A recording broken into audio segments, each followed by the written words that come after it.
हमारी पृथ्वी के अंदर हमारी पृथ्वी गतिशील ग्रह है और इसके अंदर में बाहर निरंतर परिवर्तन होते रहता है।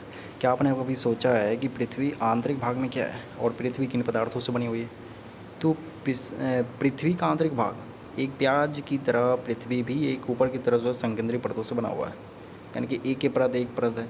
पृथ्वी की सतह की सबसे ऊपरी परत को परपट्टी कहते हैं और ये सबसे पतली परत होती है। यह महाद्वीपीय संगति में 35 किलोमीटर और समुद्री सतह से 5 किलोमीटर तक है। महाद्वीपीय संगति मुख्य रूप से सिलिका और एल्युमिनियम से बना होता है, इसलिए इसे सियाल भी कहा जाता है। महासागर की परपट्टी मुख्य रूप से सिलिका और मैग्नीशियम की बनी होती है, इसलिए इसे सीमे कहा जाता है। परपट्टी के ठीक नीचे मेंटल होता है, 2900 किलोमीटर की गहराई तक फैला होता है। इसकी सबसे आंतरिक परत क्रोड है, जिसकी त्रिज्या 3500 किलोमीटर है। यह मुख्यतः निकिल और लोहे की बनी होती हैं, इसे नीफे कहते हैं। केंद्रीय क्रोड का तापमान दाब काफ़ी उच्च होता है। पृथ्वी के आयतन का केवल 1% हिस्सा ही परपट्टी है, 84% हिस्सा मेंटल और 15% हिस्सा जो है वो क्रोड है। पृथ्वी की त्रिज्या 6371 किलोमीटर है। सेल एवं खनिज। पृथ्वी की परपट्टी अनेक प्रकार के सेल से बनी हुई है। पृथ्वी की परपट्टी बनाने वाले खनिज पदार्थ के किसी भी प्राकृतिक पिंड को सेल कहते हैं। जो पृथ्वी की परपट्टी बनाने वाले जो भी खनिज हैं, किसी भी प्राकृतिक पिंड को खनिज कहते हैं। सेल विभिन्न रंग, आकार और गठन के हो सकता है। मुख्य रूप से सेल 3 प्रकार की होती है: आग्नेय सेल, अवसादी सेल, कायांतरित सेल। द्रवित मैग्मा ठंडा होकर ठोस हो जाता है, इस प्रकार बने सेल को आग्नेय सेल कहते हैं। जब द्रवित मैग्मा जो है वह ज्वालामुखी से निकला हुआ लावा, द्रवित मैग्मा जब वह लावा बन जाता है और ये पृथ्वी के ऊपरी सतह पर आता है तो यह ठोस रूप में यह ठंडा होकर जो वो ठोस बन जाता है, यही आग्नेय सेल है। और इस प्रकार से बने सेल को आग्नेय सेल कहते हैं। इन्हें प्राथमिक सेल भी कहा जाता है। आग्नेय सेल 2 प्रकार की होती है: अंतर्वेदी सेल और बहिर्वेदी सेल। ज्वालामुखी से निकलने वाला लावा, जब ज्वालामुखी में विस्फोट होता है तो आग की तरह लाल द्रवित मैग्मा ही लावा है जो पृथ्वी के आंतरिक भाग से निकलकर सतह पर आता है। जब द्रवित लावा पृथ्वी की सतह पर आता है तो यह तेज़ी से ठंडा होकर ठोस बन जाता है। परपट्टी पर यह इस प्रकार से बने सेल को बहिर्वेदी आग्नेय सेल कहते हैं। इनकी संरचना बहुत ही महीन दानों वाली होती है, जैसे बेसाल्ट। दक्कन पठार बेसाल्ट सेलों से ही बना है। द्रवित मैग्मा कभी कभी भूपरपट्टी के अंदर गहराई में ही ठंडा हो जाता है और इस प्रकार से बने ठोस सेल को अंतर्वेदी आग्नेय सेल कहते हैं। जो भूपरपट्टी के अंदर ही यह मैग्मा जो है वो ठंडा हो जाता है और जो पृथ्वी के बाहरी सतह पर आकर ठंडा होता है वो बहिर्वेदी सेल हो जाता है। और पृथ्वी के आंतरिक भागों में यह लावा जो है वो ठंडा हो जाता है तो वह अंतर्वेदी सेल कहलाता है। धीरे धीरे ठंडा होने के कारण ये बड़े दानों का रूप ले लेता है। ग्रेनाइट ऐसे ही सेल का ही उदाहरण है। लेई मसालों और दानों का चूर्ण बनाने के लिए जिन अपघर्षण पत्थरों का उपयोग होता है वे ग्रेनाइट के बने होते हैं। अंतर्वेदी आग्नेय सेल का उदाहरण है ग्रेनाइट। बहिर्वेदी आग्नेय सेल का उदाहरण है बेसाल्ट। सेल लुढ़ककर, चटककर, एक दूसरे से टकराकर जो है वो छोटे छोटे टुकड़ों में टूट जाती है और ये छोटे कण को अवसाद कहते हैं। और ये अवसाद हवा, जल के द्वारा जो है एक स्थान से दूसरे स्थान पर पहुंचकर जमा कर दिए जाते हैं और ये अदृढ़ अवसाद दबकर एवं कठोर होकर सेल की परत बनाते हैं। इस प्रकार की सेलों को अवसादी सेल कहते हैं। उदाहरण के लिए बलुआ पत्थर रेत के दानों से बनता है।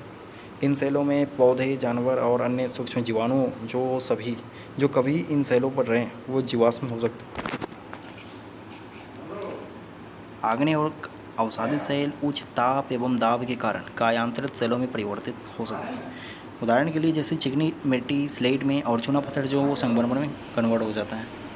सेल हमारे लिए बहुत उपयोगी है। कठोर सेल का उपयोग सड़क, घर और इमारत बनाने के लिए किया जाता है।